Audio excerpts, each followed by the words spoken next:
Everyone, good morning po. Happy Pesta nga pala po dyan sa bayan. Hindi pa ako nakapamesta dahil marami pa akong ginagawa. May nagtanong po sa akin, bakit nga daw po mahalaga yung oras? Oras sa pamilya, oras sa relasyon, oras sa lahat sa trabaho. At ang alam ko po, yung tinatanong niya, oras sa relasyon. Sa relasyon po kasi, kailangan po talaga mahalaga yung bawat araw, bawat oras, memories po yan eh. Lalo na sa isang magpartner o magjowa. Pag nagkakaroon po kasi ng problema pag wala kang oras.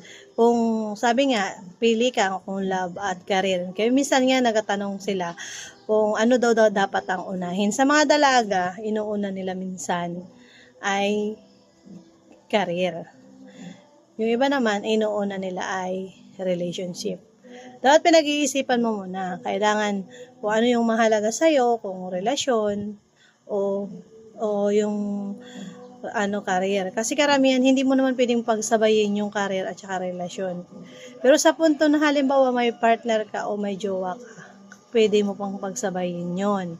Kasi pwede naman kayong mag-usap. O bigyan mo ng oras o set up yung tao. Minsan kasi, sa akala ng iba, okay lang yung na hindi bigyan ng oras yung isa't isa, hindi mali. Lalo na pag halimbawa anniversary, halimbawa birthday, kailangan i-priority mo yung oras nyo. Kasi pag hindi mo na priority yan, nagkakaroon yan ng conflict. Ang conflict kasi, mas maano yan, yung pag pinangakuan mo yung isang tao, ay sige, ganito na lang, may bibigay ako sa'yo, o may ako sa'yo, tapos hindi naman pala materialistic. Ay bibigyan mo lang pala mga bulaklak, bibigyan mo lang pala yung mga bagay na hindi naman mahalaga sa kanya. Hindi mo mababawi yung oras. Kaya nga sinasabi na walang replay sa mundo.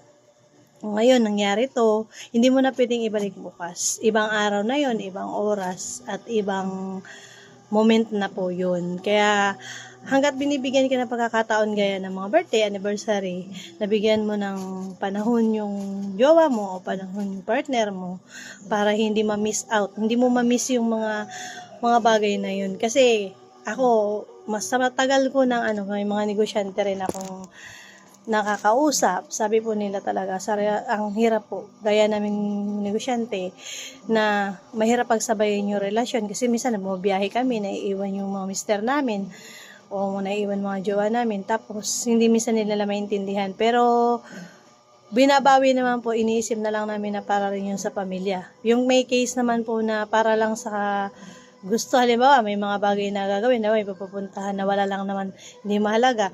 Kung pwedeng dalhin mo naman yung jowa mo, ba't hindi mo pwede siyang dalhin? Pwede naman siyang manood para makita niya kung kahit pag-i-effort lang, lalo pat alam mo na may time naman, kahit isang araw lang, pag mahalaga, bigyan mo ng time. Alam mo kasi, nawawala yan ng respeto o pagmamahal.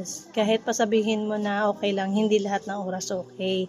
Lalo na may halimbawa, nagkaroon kayo ng cheating, nagkaroon ng involved sa ibang third party o relationship, hindi po yan mababawi. Ang sabi nga, meron na yan siyang conflict o meron na siyang lamat. Kung baga sa salamin, kahit anong ganda ng pagbalik mo, ay hindi na yan mababalik. Parang itlog ganun din, di ba? Pag nasira siya, hindi mo na mababalik kasi nga sira na siya. Kumbaga kahit ibalik mo pa, kahit bumawi ka pa ng ilang beses, ang nasira ay nasira na. Kaya sa ating sa mga partner, sa ating mga jowa, yung oras at pagpapahalaga, yan yung bigyan mo ng pansin. Nandiyan na yung pagmamahal eh. Pero yung oras at pagmamahal, oras at saka pagpapahalaga, grabing hirap yan. Kailangan, masakit pati yan.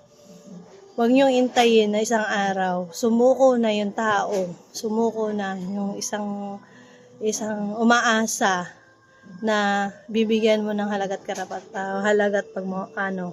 oras. Sabi ko nga, lagi kong sa akin kasi, marami akong na-miss out din ng mga bagay, kagaya ng pagpapahalaga ko dahil sa paghahanap buhay, pagninegosyo, inuna ko. Pero hindi ko yun pinagsisihan dahil yung mga anak ko ngayon nakakapag-aral, yung mga anak ko napapakain ng maayos, hindi ko pinagsisisihan kung bakit may nawala ako mga bagay na Pag about naman sa ikagaganda ng pamilya, pero sa oras sa pagmamahal, yun ang mahalaga. Yung bibigyan ng importansya.